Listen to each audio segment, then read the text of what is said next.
Nah, tema kita tentang hati gembala yang melayani dalam kebenaran.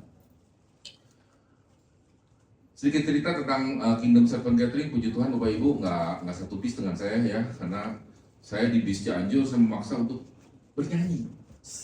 Jadi di bis Cianjur tuh, dari Cianjur sampai Bandung tuh saya bernyanyi 4-5 lagu rohani. Ya puji Tuhan di Cianjur nggak bisa tidur Bapak Ibu ya, karena mungkin mendengarkan suara saya yang indah. Jadi mereka dari Cianjur katanya sampai Bandung kok gigi puji Tuhan nggak berasa harinya. Wih puji Tuhan kata saya. Suara saya boleh saya nyanyi lagi? Kalau bisa jangan.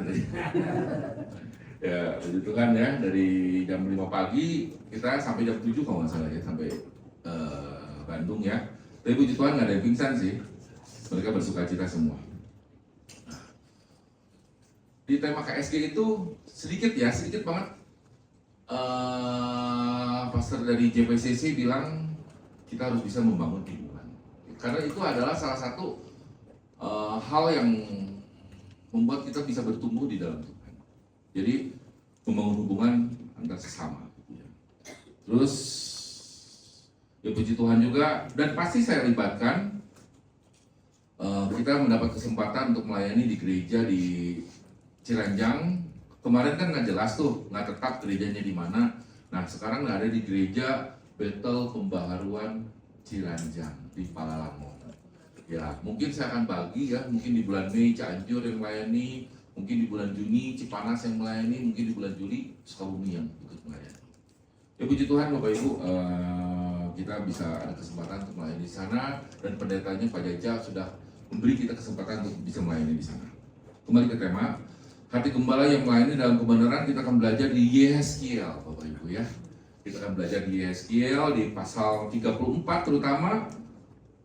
Kita akan belajar di Nabi Yehezkiel, seorang nabi yang melayaninya pada saat bangsa Israel bukan dalam kondisi nyaman Bapak Ibu.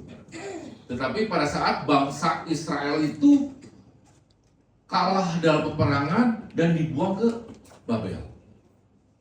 Nah, kita di sini nih melayani nih, hati gembala yang melayani itu, mungkin kita di sini melayani dalam kondisi nyaman dan dalam kondisi mungkin serba kecukupan atau dalam kondisi yang cukup nyaman lah. Tapi Bapak Ibu bisa bayangkan kalau kita melayani seperti Nabi Yehezkiel di dalam pembuangan, udah kalah perang dibuang. Ya Bapak Ibu ya, nah ini yang dilayani oleh Nabi Yehezkiel. Kenapa sih kok bisa bangsa Israel dibuang ke Babel? Ya karena bangsa Israel ya egois, pemimpinnya iri hati dan lain sebagainya Bapak Ibu. Nextnya ayat. Nah kita akan belajar di Yehezkiel 34 ayat 1 sampai 32. Tapi tenang Bapak Ibu ya, saya nggak akan 1 sampai 32, tapi kita akan bagi-bagi di ayat Yehezkiel 34 ayat 1 sampai 6. Gembala yang tidak berkenan. Ingat ya Bapak Ibu ya, sifat dari kita semua, nature-nya harus mempunyai hati gembala. Amin. Jadi gembala di sini bukan hanya pengkhotbah, bukan hanya gembala di gereja, tetapi kita semua itu gembala di dalam kehidupan kita. Ibu-ibu jangan pernah bilang, suami saya yang gembala. Enggak, ibu-ibu juga harus punya hati gembala. Ingat ya, semua dari kita harus mempunyai hati gembala. Nah, gembala yang tidak berkenan ada di Yehezkiel 34 ayat 1 sampai 6. Di sini disebutkan di Yehezkiel 34 ayat 2 ya. Judul perikopnya, Tuhan gembala Israel yang baik melawan gembala-gembala yang jahat. Hai anak manusia, bernubuatlah melawan gembala-gembala Israel. G-nya kecil ya. Bernubuatlah dan katakanlah kepada mereka, kepada gembala-gembala itu, beginilah firman Tuhan Allah. Celakalah gembala-gembala Israel yang menggembalakan dirinya sendiri. Bukankah domba-domba yang seharusnya digembalakan oleh gembala-gembala itu? Lanjut di next. Di Yehezkiel 34 ayat 4, yang lemah tidak kamu kuatkan, yang sakit tidak kamu obati, yang luka tidak kamu balut, yang tersesat tidak kamu bawa pulang, yang hilang tidak kamu cari, melainkan kamu injak-injak mereka dengan kekerasan dan kekejaman.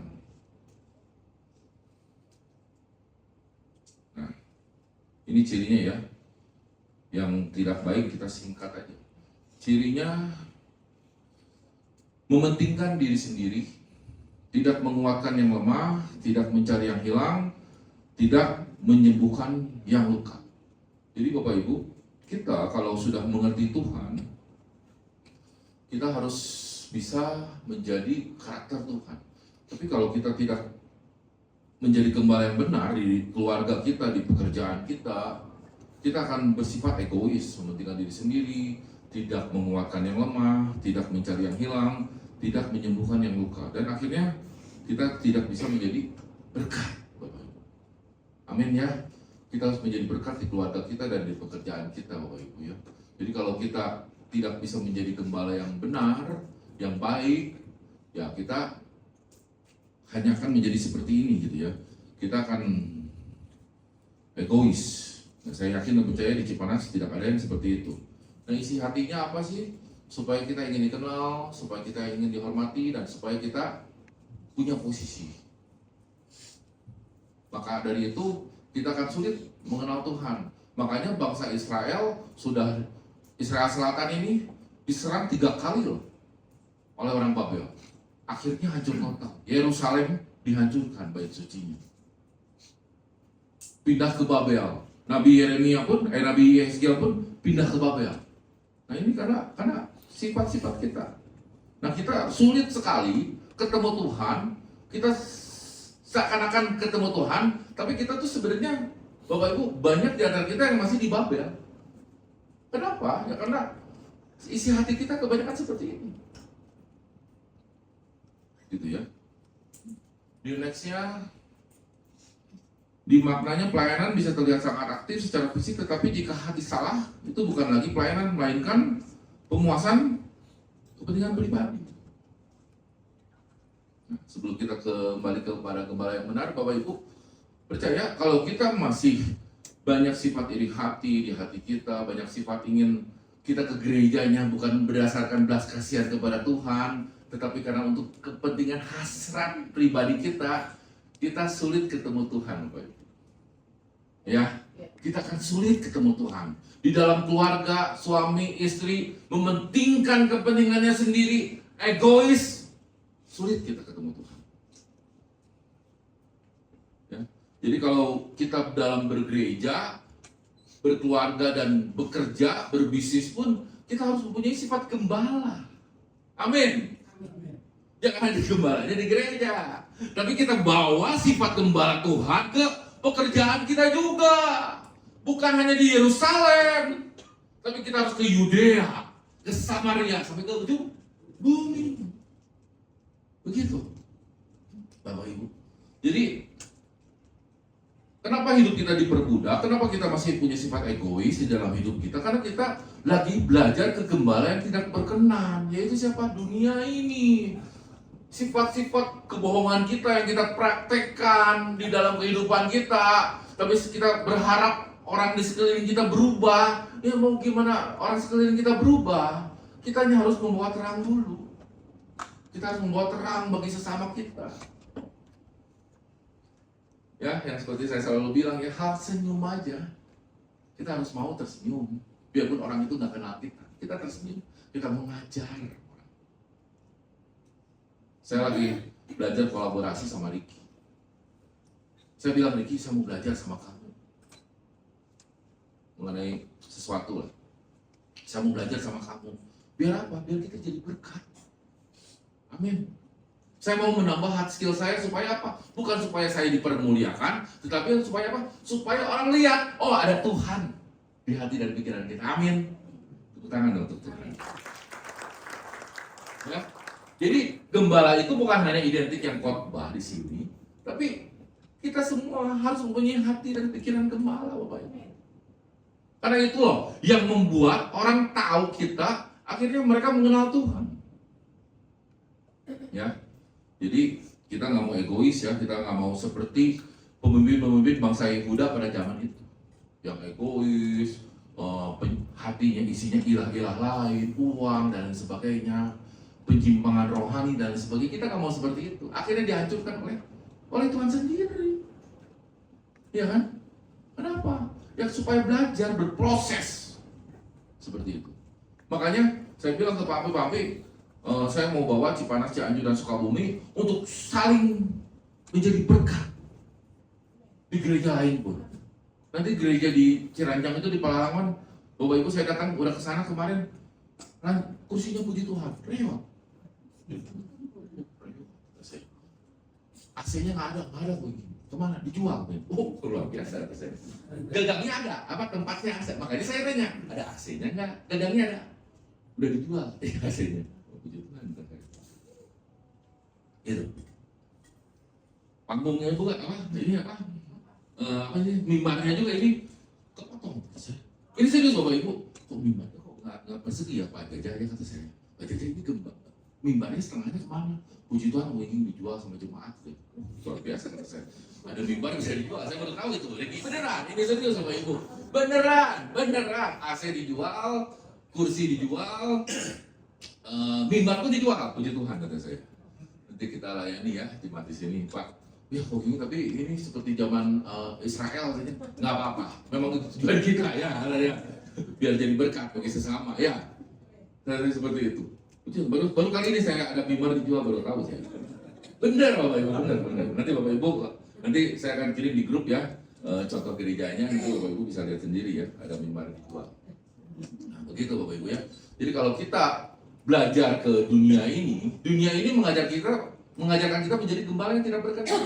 Makanya Bapak Ibu, sulit sekali ya hati kita merdeka, sukacita kita merdeka, pikiran kita merdeka. Kenapa? Karena ada sifat-sifat manusia yang baik di dalam pikiran kita. Jadi kalau kita ingin merdeka, hidup kita ingin sukacita, hidup kita pengen damai sejahtera, ingin bahagia dalam kondisi apapun, kita harus contoh Yesus. Tepuk tangan untuk Tuhan. Nah, kita bicara tentang gembala yang benar. Tadi di Yeskiel 34 ayat 1 sampai 6 itu berbicara tentang gembala yang tidak berkenan. Nah, sekarang kita belajar ke gembala yang benar di Yeskiel 34 ayat 11. Sebab beginilah firman Tuhan Allah, dengan sesungguhnya aku sendiri akan memperhatikan domba-dombaku dan akan mencarinya. Nah itu Bapak Ibu. Kita harus belajar mempunyai sifat apa? Di bulan yang kemarin, belas kasihan. Pada saat saya mau khotbah, di hati dan pikiran saya harus ada apa? Belas kasihan terhadap Tuhan.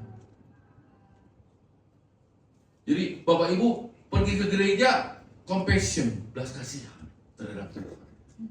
Bukan supaya dilihat oleh pariki ya, bukan.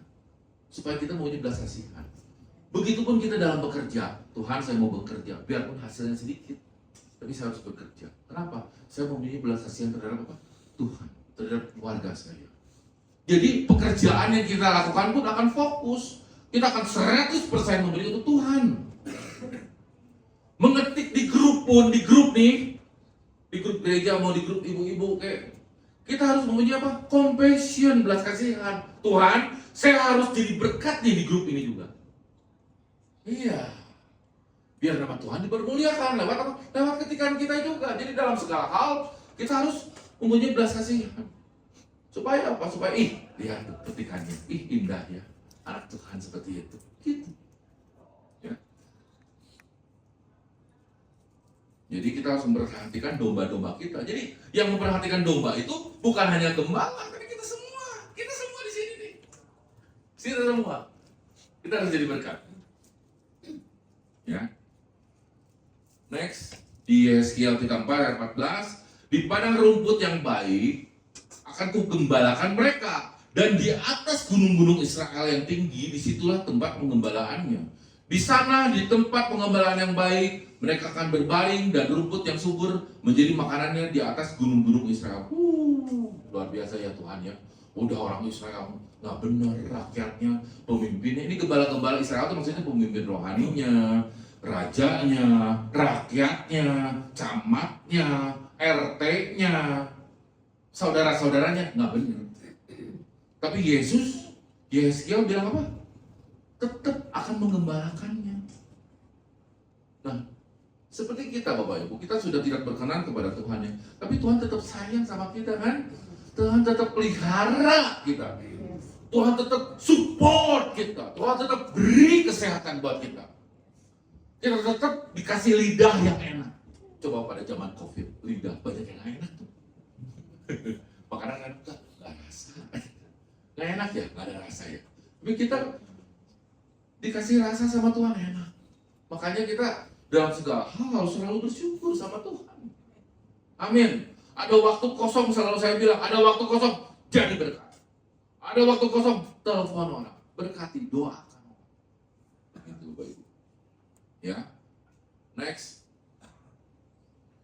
Di Yeskiel 34 ayat 16, yang hilang akan kucari, yang tersesat akan kubawa pulang, yang luka akan kubalut, yang sakit akan kukuatkan, serta yang gemuk dan yang kuat akan kulindungi. Aku akan mengembalakan mereka sebagaimana seharusnya. Jadi Bapak Ibu, kalau ada saudara, Bapak Ibu, teman, atau siapa, perhatikan. Orang lain, musuh kita pun perhatikan. Jangan yang kita cintai aja kita perhatikan udah makan atau belum, jangan. Musuh pun ini yang kita gak suka nih, kita belajar. Amin. Amin. Amin. Ini Yesus udah dikhianati loh oleh umat pilihan. Udah dikhianati habis-habisan Yesus tuh. Ratusan tahun udah dikhianati. Tapi Yesus tetap mengembalakan, mengirim Nabi Yeskiel untuk mengembalakan umatnya. Oh, luar biasa ya. Kalau kita kayaknya udah dikecewakan orang sekali dua kali aja. Baru ngirim makanan kayaknya. Ngirim doa juga kagak. Doanya doa yang gak baik kayaknya. Tapi Yesus mengirimkan apa? Nabinya. Rawat katanya. Teguhkan mereka, berikan mereka pengharapan, berikan mereka sukacita. Nah begitu pun kita. Kita sebagai gembala yang benar, hidup kita bukan hanya memberi uang kalau kita ada uang, tapi memberi apa? Memberi doa, memberi harapan, memberi sukacita, memberi pengharapan, memberi senyum, memberi kasih, memberi sukacita kepada sesama. Tangan untuk Tuhan. Itu tugas kita. Supaya apa? Supaya nama Tuhan ada. Saya sangat senang deh. Kalau dulu saya sangat senang kalau nama saya diomongin. Tapi sekarang saya harus berubah. Saya harus apa? Biar nama Tuhan aja yang memuliakan. Amin. Nama King Iman. Waduh, kita meninggal Bapak Ibu percaya deh. Kita meninggal besok nih. Orang ingat kita tuh 2 hari. Sehari 2 hari, 3 hari lah paling lama. Enggak, istri saya akan ingat saya selamanya. Enggak, saya Bapak Ibu. Kita jangan berharap sama manusia. Kita hanya berharap sama Tuhan. Amin. Manusia tuh cepat sekali melupakan. Yang seperti saya bilang kan, dikasih makan Selasa siang, makan Minggu siang dikasih makan. Minggu sore kita tanya, kamu dikasih siapa makanan? Bisa lupa loh. Itu manusia itu. Ya. Jadi Bapak Ibu yang masih berharap sama manusia, bertobatlah. Ya, janji ya. Amin. Bertobatlah. Kita hanya berharap sama Tuhan. Tepuk tangan dong untuk Tuhan. Nah, ada di karakter gembala yang sejati mencerminkan hati Tuhan sendiri. Aku akan mencari dombaku ya. Bapak Ibu yang punya musuh, cari musuhnya, doakan musuhnya. Siap gak nih? Cari musuhnya, doakan musuhnya, maafkan musuhnya. Amin. Amin. Amin, Pak. Aku akan membawa pulang yang tersesat. Yang menurut Bapak Ibu yang tersesat, bawa ke gereja, bawa ke rumah kalian, doakan. Jadi kalau Bapak Ibu ada orang di tetangga Bapak Ibu yang kekurangan makan, beri. Yang nggak punya jas hujan, beri mereka jas hujan. Tinggal ke Indomaret kok. Amin. Ya. Jadi bukan hanya kita doakan di rumah, Tuhan berilah dia makan. Enggak, kita bertindak. Doa dan action, Gitu Bapak Ibu ya. Aku kan membalut yang terluka. Bapak Ibu kan mungkin tahu saudaranya atau temannya atau siapa yang terluka, yang punya kepahitan ya. Balut. Jangan kita menjadi sumber lukanya. Kita balut yang terluka. Aku akan menguatkan yang lemah, ya jelas. Kita harus menguatkan yang lemah. Begitupun kita yang akan kita lakukan nanti di Pangalangon, itu kita akan menguatkan yang lemah. Membalut yang luka. Kita akan membawa pulang yang tersesat. Karena di sana masih sampai hari ini hampir setiap hari itu orang-orang yang percaya tuh diiming-imingi oleh sembako, oleh apa untuk beralih. Dulu umat Kristen di daerah sana itu sekitar puluhan ribu katanya, puluhan ribu. Sekarang tuh tersisa paling 5.000 lah sampai 6.000. Karena saya setiap bulan ke sananya, jadi saya mengerti kondisi di sana seperti apa. Begitu Bapak Ibu ya. Next. Isi hatinya punya belas kasihan. Ya. Yang kurang punya belas kasihan tolong latih. Belas kasihan ini harus dilatih Bapak Ibu. Latihnya dengan apa? Dengan firman. Amin. Dengan doa dan dengan melakukan firman. Baca firman, hayati firman itu, renungkan, lakukan. Pasti kita akan mempunyai belas kasihan yang Tuhan tambahkan. Tuhannya tambah besar, kitanya tambah kecil. Mau turun langsung atau terlibat, tadi udah kita bahas, hadir dalam kehidupan orang lain. Nah ini penting Bapak Ibu, kita harus hadir dalam kehidupan orang lain. Bukan dalam gosip orang lain. Ibu-ibu. Jadi kalau ada teman Bapak ibu-ibu nih di sekolahan atau di mana nih yang gosip ya, ibu-ibu jangan hadir di gosip. Kalau ibu-ibu senang nih hadir di gosip, iya benar sih itu ya, begini, jangan Bapak Ibu ya. Kita ada Tuhan, kita jangan hadir di gosip orang lain, tapi kita hadir dalam kehidupan orang lain untuk membantu orang tersebut keluar dari hal-hal yang tidak baik, sehingga kita membuat orang lain tersebut sukacita dan sejahtera. Begitu kan? Itu kan yang Tuhan lakukan untuk umatnya kan? Nah, next. Gembala yang melayani dengan kebenaran. Ada di Yeskiel 34 ayat 20. Oleh sebab itu beginilah firman Tuhan Allah terhadap mereka, dengan sesungguhnya aku sendiri akan menjadi hakim di antara domba yang gemuk dengan domba yang kurus. Nah kita juga harus bisa menjadi hakim Bapak Ibu. Menjadi hakim, kita bukan hanya mendoakan, tapi kita juga harus bersikap benar, mau menegur kalau ada kesalahan di gereja atau di keluarga kita. Oleh karena semua yang lemah kamu desak dengan lambungmu dan baumu, serta kamu tanduk dengan tandukmu, sehingga kamu menghalau mereka keluar kandang.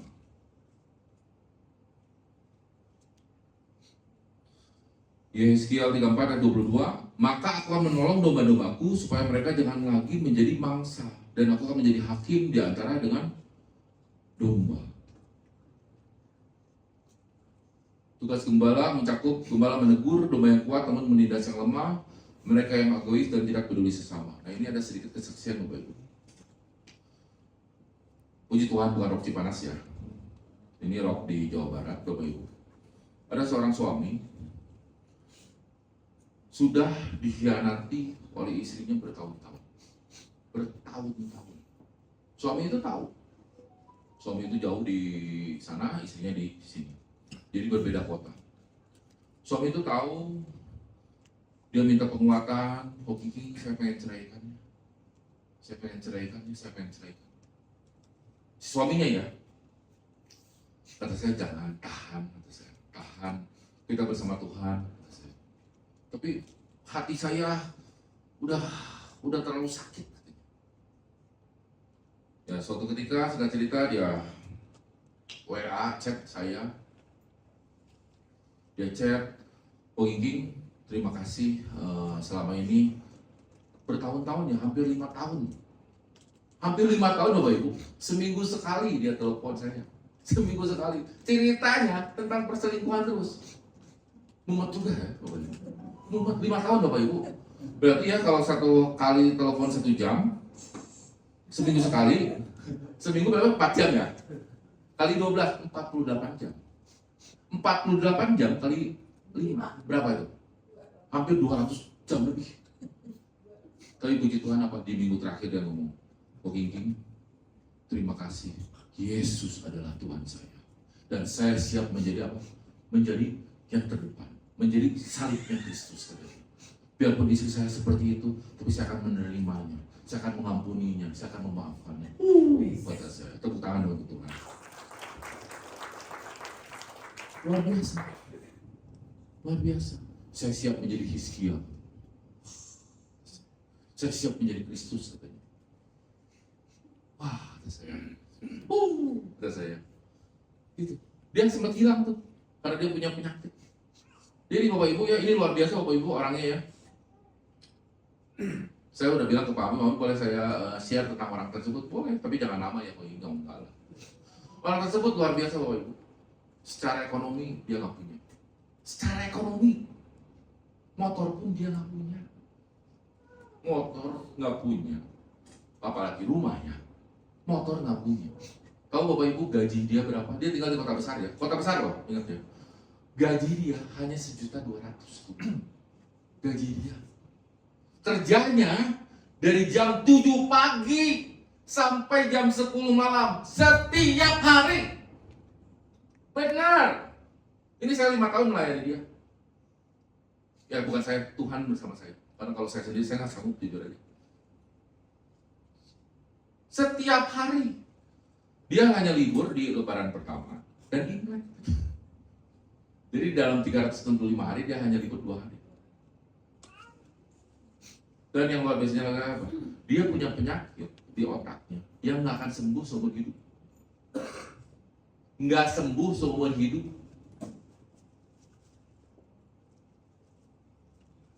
Ekonominya begitu, kesehatannya begitu. Istrinya mengkhianati dia selama 5 tahun dengan berganti-ganti laki-laki. Tapi dia selalu bilang apa? Terima kasih Tuhan. Terima kasih saya diizinkan untuk memikul salib Tuhan. Benci nggak dia ke istrinya? Enggak, dia memaafkan istrinya. Jadi kalau Bapak Ibu di sini di jemaat ada yang bilang, oh kok ini saya paling menderita. Coba cek menderita mana sama dia itu. Terus dia juga nggak punya anak. Secara materi dia nggak ada, secara kesehatan dia nggak bisa sembuh seumur hidup. Teman juga nggak ada. Oh iya, mamanya dan adiknya membuang dia lagi. Benar, membuang dia. Dan saya pun pernah membuang dia. Saya dulu gembala yang tidak berkenan. 5 tahun yang lalu saya buang dia. Kenapa? Karena pikir saya dia tuh nggak ada untungnya buat saya. Secara pekerjaan nggak bisa nggak bisa diharapkan juga karena dia punya penyakit ya. Jadi dalam 1 hari itu, kalau dulu tuh dalam seminggu tuh dia selalu nggak masuk. Bukan nggak masuk karena malas ya, karena memang sakit di otaknya itu parah. Jadi seharian tuh dia bisa pingsan, Bapak Ibu. Bisa pingsan dia ya tiduran ya. Kalau kita yang nggak tahu tuh pikir kita tuh orang yang pemalasan ya, tapi memang dia lagi sakit kepalanya, otaknya dia sakit gitu. Bapak Ibu ya, jadi ada seseorang yang seperti itu Bapak Ibu, dan dia tetap memuliakan Tuhan. Luar biasa. Dan puji Tuhan, dia bilang, Poking, ternyata panggilan saya adalah menjadi saksi Kristus. Saya siap kembali ke Cianjur katanya, dan saya siap menjadi saksi Kristus, dan saya akan keliling. Biarpun Tuhan belum memberi saya kesehatan, biarpun Tuhan belum memberi saya istri yang benar, biarpun Tuhan belum memberi saya uang katanya, tapi dia siap bersaksi untuk Tuhan. Tepuk tangan untuk Tuhan. Agustus dia balik ke Juli dia balik ke Cianjur. Dia bilang, saya siap disuruh apapun oleh Tuhan. Biarpun masalah saya belum selesai, tapi saya siap menjadi pengkhotbah. Saya siap melayani orang, saya siap konseling orang. Saya siap mendoakan orang yang lemah. Wah, bayangin. Tahu percakapan awal kalau ketemu saya, telepon saya, dia mendoakan saya, Bapak Ibu. Lucu ya? Harusnya kuat, menurut saya kuat nih. Enggak, dia mendoakan saya selalu. Oh ini, makasih ya, udah jadi berkat buat saya. Sebelum kita ngobrol, katanya ya, saya doakan dulu Pak Ibu. Luar biasa itu kan. Luar biasa. Nanti Bapak Ibu akan ketemu. Gitu ya. Tugas gembala mencakup apa? Gembala menegur domba yang kuat namun menindas yang lemah. Nah, saya juga belajar ini. Akhirnya saya menegur orang-orang yang kuat di gereja atau di perusahaan atau di mana. Saya tegur. Dulu saya nggak berani negur, sekarang saya tegur. Orang kaya pun saya tegur. Kamu salah, kata saya. Kamu nggak boleh begitu sama istri kamu. Kamu jangan berbohong sama istri kamu. Dulu kan saya diam-diam baik ya, cari aman lah ya. Ya ngapain juga ya cari masalah sama orang ya. Tapi ya Yesus saja bisa menegur umatnya kan. Ya, kita juga harus menegur. Mereka yang egois dan tidak peduli sesama, saya tegur sekarang. Hati gembala pertama harus penuh kasih. Tadi sudah kita bahas, berdiri di dalam kebenaran. Pemaji pemusik boleh silakan ke depan. Ya Bapak Ibu ya, jadi kita semua di sini harus mempunyai hati gembala. rugi Bapak Ibu nggak punya hati gembala. Percaya, Bapak Ibu punya uang banyak. Bapak Ibu, saya sering ketemu di Cianjur, di Jakarta, bos-bos saya di Jakarta, Bapak Ibu. Hartanya ratusan miliar, triliunan. Dia nggak mempunyai hati belas kasihan. Yang kerjanya pun kadang nggak mau salaman sama dia. Mendoakannya, tuh, kalian Bapak Ibu nggak kenal ini ya. Tuh, Ko Ginggi bos aheng. Saya nggak mau mendoakannya juga. Dia bos yang bengis. Dia bos yang kabagi. Bayangin. Kita kan nggak mau juga kan seperti itu kan. Nah, kita harus punya hati gembala.